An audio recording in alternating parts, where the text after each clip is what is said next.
Proverbs 15:17, better a small serving of vegetables with love than a fattened calf with hatred. Mabuti pa daw ang isang simpleng-simpleng putahe kesa napakarangya na kainan pagkatapos may away-awayan. What is really important? To be happy. Lahat naman ng tao yan ang gusto sumaya. Lagi na naman wish natin para sa isa't isa, prayer para sa isa't isa, sumaya. Pero sumasaya nga ba tayo? It's really the feeling. Ang talagang mahalaga, yung damdamin. Panginoon, salamat po sa isang bagong pag-asa, bagong mga pagkakataon sa buhay na ituwid ang mga mali, liwanagan ang mga madilim. Sa sandaling ito, Panginoon, na kami po'y pakalinisin niyo at paging dapating tumanggap ng inyong mga pagpapala at nawa kayo ang maging tangi naming tagapagsalita at tagapangaral. Gamitin niyo lang ang inyong lingkod, natungtungan ng inyong paa na maitaas sa amin ang iyong pangalan, subalit kayo ang mangaral, umakay sa aming lahat. Dalangin namin ang lahat ng ito sa ngalan ng iyong anak na si Jesus. Sabi nga ng ating binasa kanina, ngayon, babasahin natin sa ibang version, the Contemporary English Version, Proverbs 15:17. A simple meal with love is better than a feast where there is hatred. Bakit napaghambing yung simpleng pagkain sa isang marangyang pagkain? At bakit na i-associate na yung simpleng pagkain ay may pagmamahalan at yun daw marangyang pagkain ay may away? Hindi laging gano'n. Marami mga tao, simple din yung pagkain, nag-aaway pa rin. O wala nga makain kaya nag-aaway.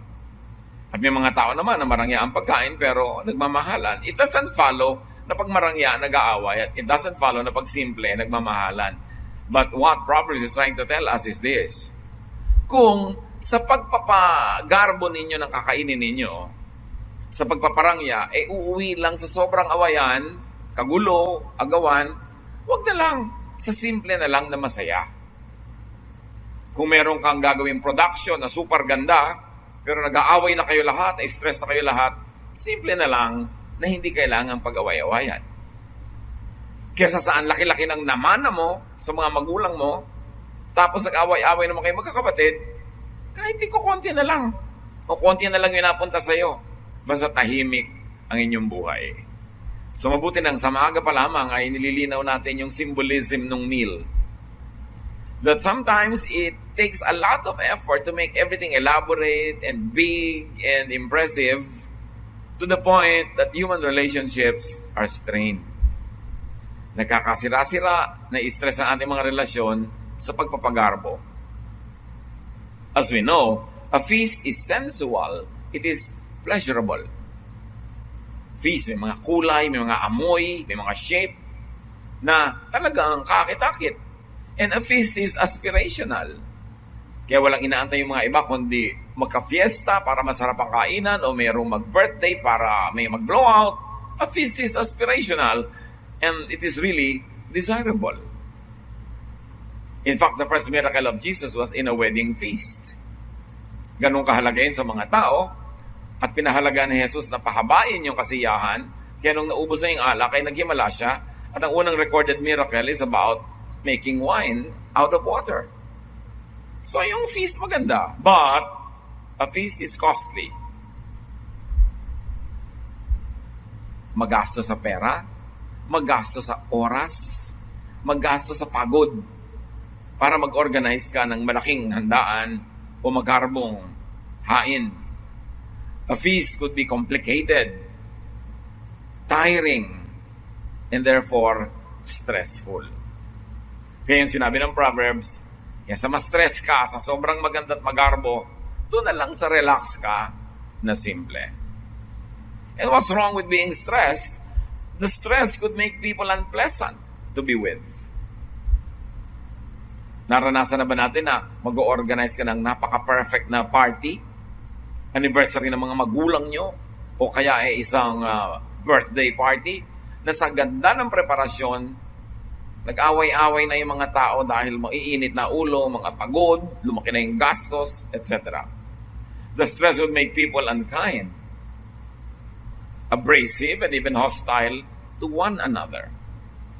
Kaya hindi katakataka makita sa mga malalaking production, kaya yan ay theatrical production, artistic production, na pagka malapit na yung opening night, halos nag-aaway-away na yung mga tao sa pagod, sa stress, nauubusan na ng pasensya.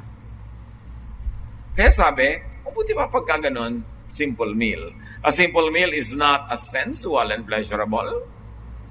It is not as aspirational, not as desirable, but it is neither costly or as complicated. It is neither as tiring or as stressful. At ang mahalagang i-establish natin ang pinagkaiba ng dalawang handaan na yon. In other words, a simple but feel-good meal is better than an elaborate but feel-bad feast.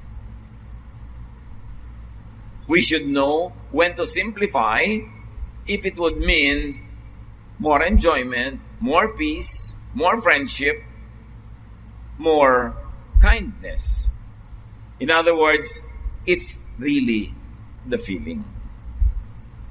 Hindi mahalaga kung ano ba yung handa, gaano karami, gaano kalaking event.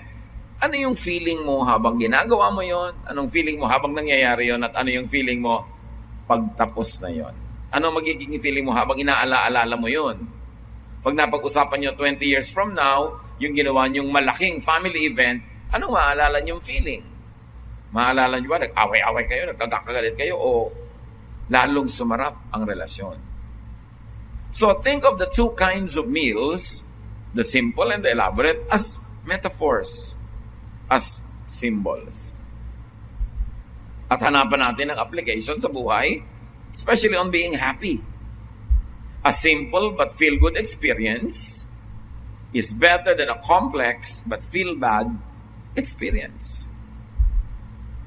That's when people should be wise to simplify when complications make life a lot harder. Well, really, it is good to have best of both worlds, na elaborate na, magarbo na, tapos masaya pa, tahimik pa. Kaya lang, bihirang magsama yung ganong kombinasyon. And if a choice needs to be made, simple but happy is better than complex but unhappy. Halimbawa, may mga pamilya na simpleng-simple ang buhay, konting-konti ang pera, simpleng-simple ang mga taste, simpleng-simple ang nabibili. Pagkatapos, maghihiwa-hiwalay sila, may mag-abroad, may pupunta dito para dumami ang family income. Pwedeng ang kauwian nun, complex problems. Pwedeng yung asawa na nasa Pilipinas, na in love sa iba, o yung nasa abroad, na involved sa iba. Pwedeng parehong wala ang mga magulang, ang mga anak, na pariwara, na pabisyo. Yes, dumami yung pera nila, sumarap yung kinakain, nagkaroon ng bahay siguro, mga gamit. Pero, ang ending ba, ano yung epekto sa kanilang feelings? Ano yung naging damdamin? Pero syempre, marami namang naghihiwa-hiwalay din, nag-abroad, pero hindi naman na-apektuhan yung feelings, salamat. Pero kung ang nagiging bunga na na sa-sacrifice yung feelings, yung damdamin, yung puso, yung espiritu, it's time to simplify. May mga magulang na humihingi sa akin ng payo, Tito, mukhang nawawasak na yung pamilya namin dahil hiwa-hiwalay kami, kaya lang, alam nga namang mag-uwi at kami babalik sa Pilipinas, liliit ulit ang income namin. Paano naman yung aming nakasanayan na lifestyle, na quality of life? Yun ang pinag-uusapan, mga kapatid. Kung may mga panahon na kailangan kang pumili, magsisimplify ka pero magiging payapa, tahimik ang damdamin, dapat alam mong mas mahalaga yung damdamin.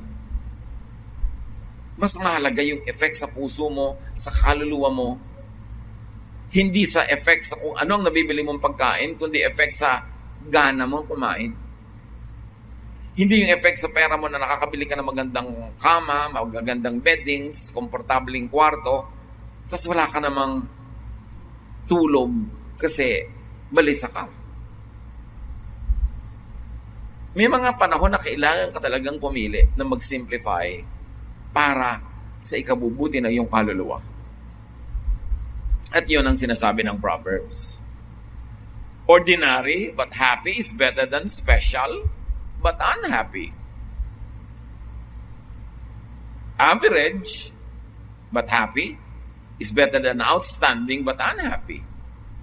Halimbawa, average student ka, talagang yun lang ang kaya mo, average, edi happy ka naman, di average. Pero pipilitin mo na talaga maging very, very outstanding ka. Halos gapangin mo yung mga grades mo. Halos maging butot balat ka na, kaaral para napakataas ang iyong grade. Happy ka ba? Yun ang mahalaga. Hindi na maling slightly dirty, but happy. That is better than very clean, but unhappy. Kaya nga sinasabi natin, ang linis-linis ka ng bahay mo. Pero inis na inis naman sa'yo lahat ng kasambahay mo dahil ang higpit-higpit mo. Walang kalukot-lukot ang mga takip ng mesa, ang takip ng kama. Wala kasi umuupo kasi ayaw mo paupuan yung kama, maguguluhan. Ayaw mong ipagamit yung mga magagandang plato dahil baka mabasag. Denumero lahat ang tao, kaya sinasabi natin, a child must be clean enough to be healthy but dirty enough to be happy. Pag sobrang kalinis-linis ng bata, hindi siguro nag-e-enjoy sa buhay man lang. So, pahalagahan yung feeling, hindi lang yung outward appearances. Unknown but happy is better than famous but unhappy. Unrich but happy is better than rich but unhappy. At marami mga tao sa kanilang pagkakamal ng kayamanan, doon nagkakasira-sira ang relasyon sa kapwa. Nagkakaagaw-agawan, maging magkakapatid. At kanina lang, nakita ko sa isang post sa Facebook, sabi, happiness is the new rich. Di ba? Ang ganda. Ang kayamanan ko ngayong year na to, hindi pera, happiness. So yung mas pinaka-happy, yun ang richest dapat. Hindi yung pinakamaraming pera, pinakamalaki bahay, kasi hindi naman guarantee na pampasaya yun. Pero kung masaya ka na, malaki pa yung bahay mo, edi double blessing. Pero kung ikalulungkot mo naman, yung pagpapalaki ng bahay na yan, maliit na lang, na happy. Inner peace daw is the new success. Paano natin i-measure ang success natin this year? Magkano naging benta mo sa negosyo? Ilang beses ka na-promote? Nakailang beses kang tour? Ano ang grade mo? Grabe ang inner peace ko this year. Pagka kumakain ako, kahit mura lang yung pagkain ko, may gana. Pag matutulog ako, kahit na ang simple-simple ng environment, may himbing ang tulog ko. Yung may inner peace. So ano nagpapatanggal ng inner peace natin sa paghahabol natin ng ibang bagay para palakihin, pagandahin, paggarbuhin ang buhay? It's not worth it. So sabi, health is the new wealth. Gaano kakayaman? Aba, ang linis-linis ng aking blood and circulatory system. Wow, ang rich mo naman. Di ba? Yung tamang-tama ang BP ko, ang ganda-ganda, ang yaman mo naman. Yung sukatin mo ngayon ng yaman sa kalusugan. Health is wealth. At totoo yun. Kasi pag may sakit ka, mauubos ang pera mo pagpapagamot. Kaya hindi ka nagkakasakit, yung malusog ka, kayamanan yan. Grabe ang kayamanan yan. And kindness is the new cool. Ang bait mo, wow, cool ka. Diba? Hindi yung ang cool yung may gadget, yung may bagong damit, yung may bagong kotse. No, sabi, kindness is the new cool. Ang gandang gawin mong para mamaraan sa buhay sa taon na ito. Na iba naman ang sukatan natin. Happiness, inner peace, health, kindness. That is the new fashion. Na pag dinibdib mo, ang lalim ng talab sa buhay mo. Talab hanggang abdo. At napatunayan na ng science yan, na ang stress sumisira sa ating kalusugan. Sumisira sa ating blood pressure, sumisira sa ating blood chemistry, and it's a big burden on our internal organs. Talagang nakakapagkasakit ang stress.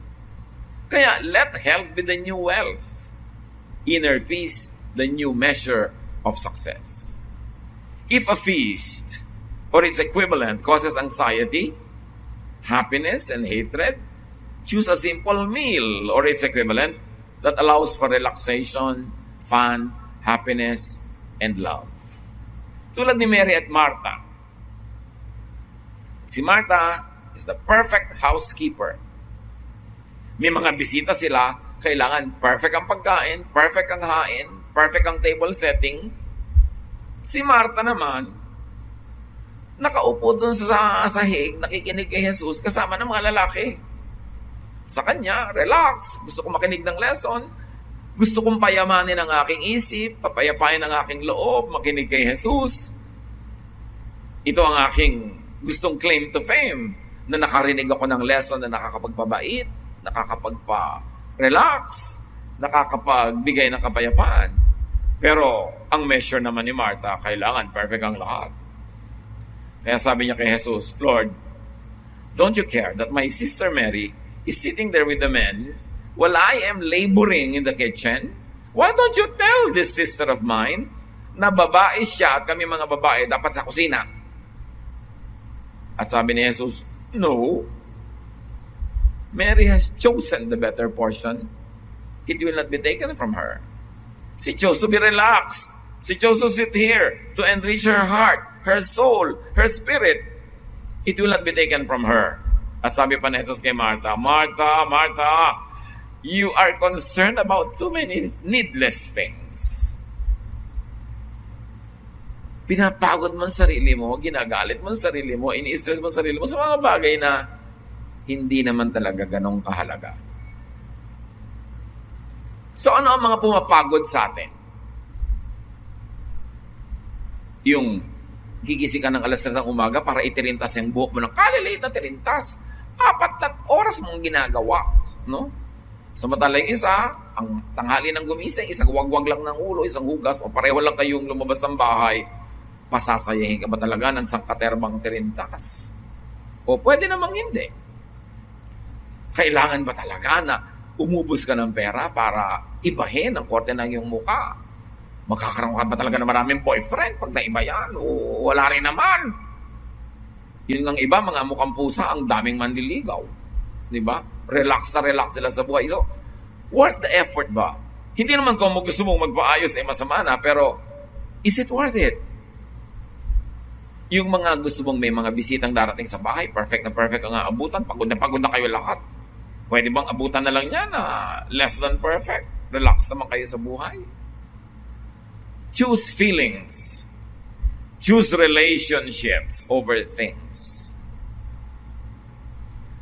May nabasag na magandang plato ang anak mo. O sisigawan mo na ngayon, paghahampasan mo na sa mukha niya yung plato, pagdudurog-durugin mo na siya at yung plato sa bahay. Is it worth it? O yung asawa mo na iwala yung cellphone kasi burara. But is it really worth it na awayin mo na naman siya, inag mo na naman siya dahil dito sa teleponong ito na nalamata na yung relationship nyo, nag-away na kayo dahil doon? O nailigwak niya ang sabaw, natabig niya ang baso, dahil sa pagkakamali niya, merong cost. Ano ba talaga mahalaga? Money and things or people's feelings? May mali. Nagkamali ang isang mong member ng family. And it will cost you money. Talaga bang lalaitin mo siya, papagalitan mo, paparusahan mo? Dahil mahal yan. Yung pagmamahal mo sa kanya, paano? Sulit ba na sumugat ng puso dahil sa isang bagay?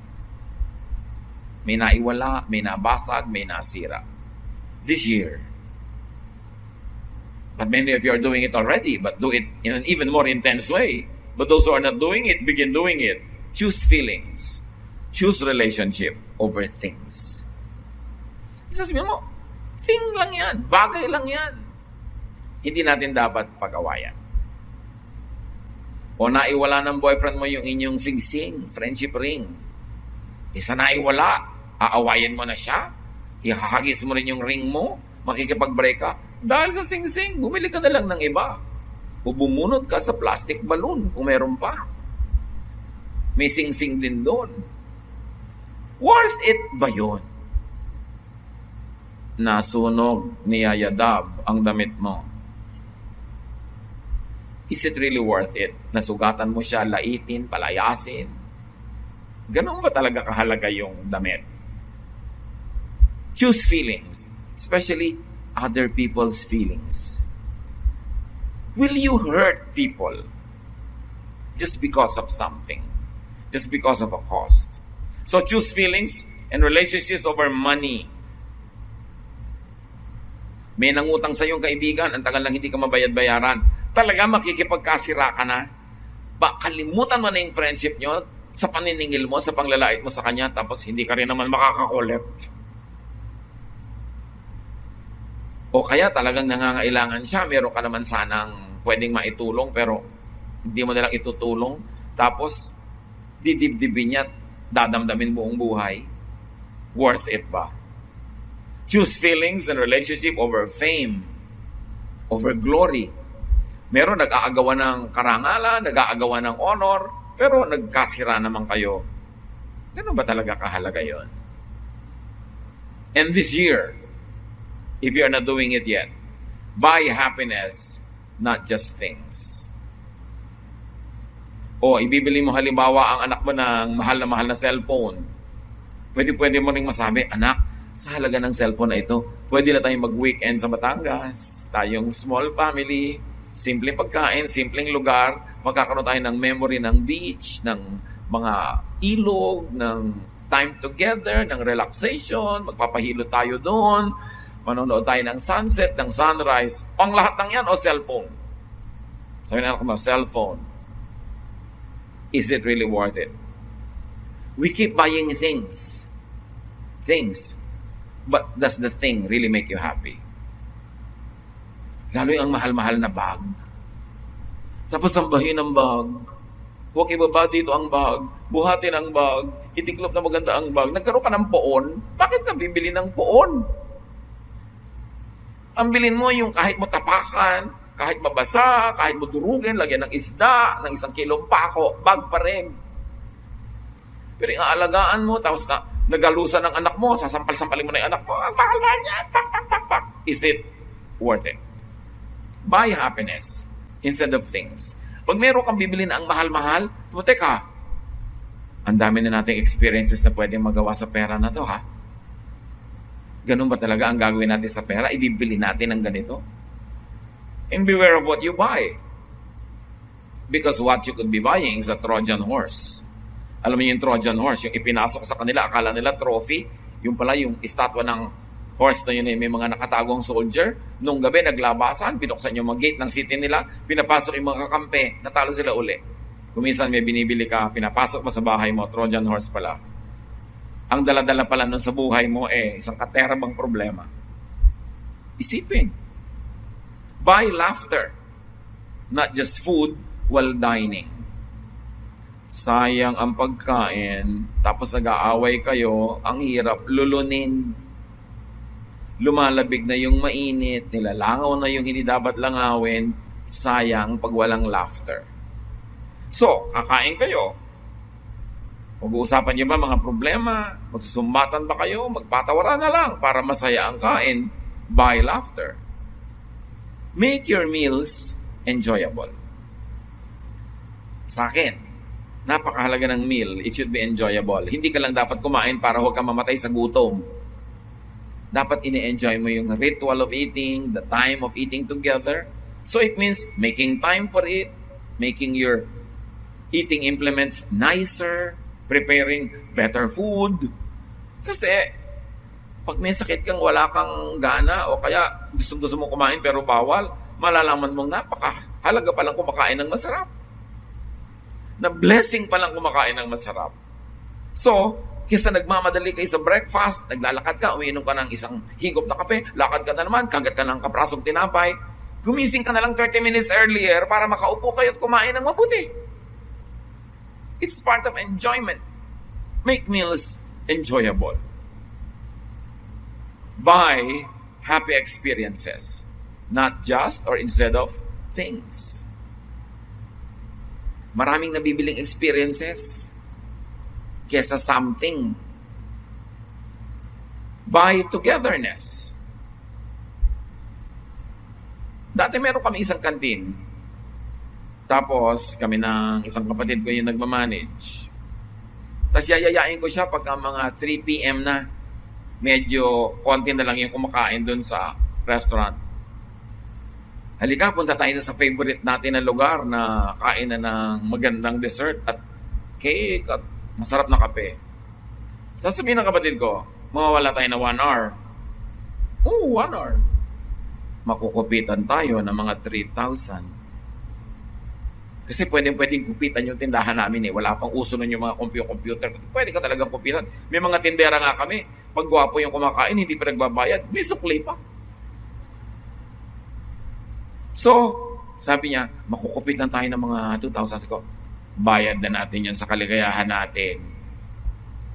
Nga, hindi tayo nakupitan ng 2,000. O, yung 2,000 nasa bulsa mo, pinasaya ka ba niyan? So, spending money is like defecating. It's pleasurable only when it's getting out.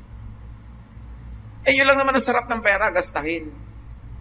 Tapos ayaw mong gastahin, tititig-titigan mo. Tapos nakita ng iba kamag-anak, sila gagasta niyan for you. Spend!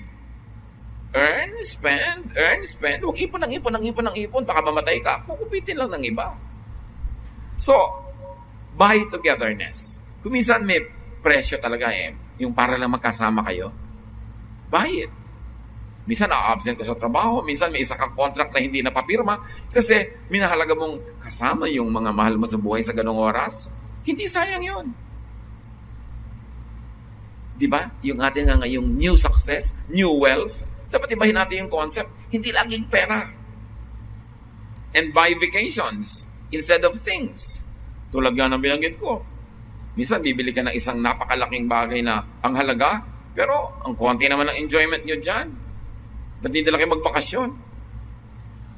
Gusto ko yung mga pamilyang ang simple-simple magbabakasyon kahit 0.5 star lang yung hotel na tinitiran, tapos simple lang yung kinakain, pero may togetherness sila, marunong sila mag-invest sa panahon. Kasi hindi naman laging available ang mga sarili natin for vacations together. Spend time together. I can go on and on. Think of experiences. Think of feelings. Think of emotions instead of things, instead of money. At may iiba ang pananaw natin, mas magiging marami tayong kasiyahan. And if you really want, dagdagan mo ang iyong income. Dapat kung isang family of 4 or 5, all of you should have an income kung able na kayo. Hindi yung one income family lang kasi mahirap mag-enjoy yung gano'n, laging kulang. Earn more so you can spend more and you can give away more. But redefine what is important. What's important is really the feeling.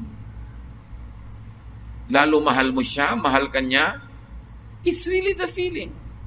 Nagkamali siya, don't always preach, don't always punish.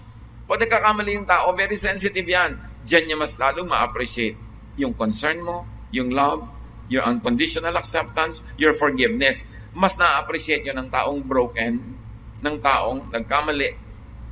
At yung mga oras ng brokenness, hindi yung panahon to deliver a sermon or give a message. Panahon yun to love people. Because what we really remember are feelings. Yung kabataan natin, tanda-tanda natin kahit na konti lang binibigyan ng isa nating tita pero lagi siya nagbibigay. Tuwing lalapit ka, may binibigyan sa'yo. Hanggang ngayon, love na love mo siya. Because it's the feeling. Pero yung lagi ang sungit-sungit sa'yo, lagi nagagalit sa'yo, tanda mo rin yun. We remember the feelings. And remember, especially children, give children happy experiences, not just things. At sa panahon na ito ng gadgets, you have to work extra hard to make people, and especially children, appreciate activities, togetherness, feelings over things. It's very, very important. And make it your motto that it's really a feeling year. Pahalagan mo rin yung damdamin mo. Unahin mo rin yung damdamin mo. Gawin mo yung gusto mo, basta hindi masama. Gawin mo na ngayon. Meron ako isang kausap noon na ang galing-galing niyang artist. Tapos gumagawa siya ng furniture. Sabi ko, alam mo, balang araw gagawa din ako ng furniture. Gusto ko rin gumawa niyan eh. Sabi niya, gawin mo na.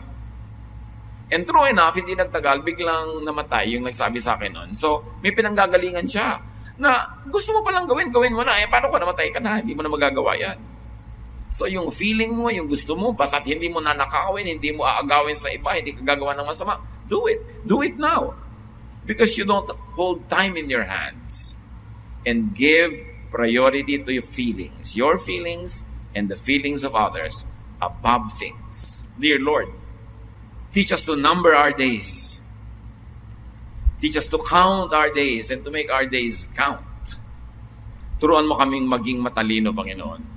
Napahalagahan namin yung damdamin, yung kaluluwa, yung espiritu above things.